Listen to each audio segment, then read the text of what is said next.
Thinking of starting a remote IT support service in Singapore? With businesses relying heavily on digital systems and remote work, demand for outsourced IT support continues to grow. First, define your service scope.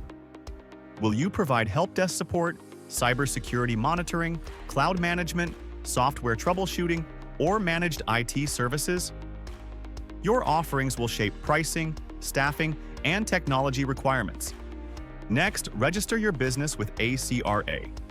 Most IT service providers choose a private limited company to enhance credibility, protect intellectual property, and scale with corporate clients. Data protection and cybersecurity compliance are critical.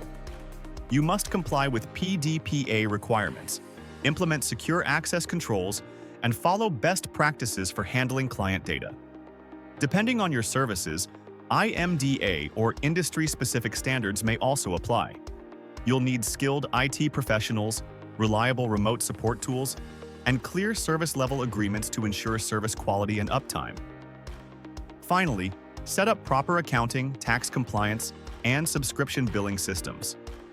At 3E Accounting Singapore, we help IT service businesses with company incorporation, compliance advisory, and ongoing accounting and tax services.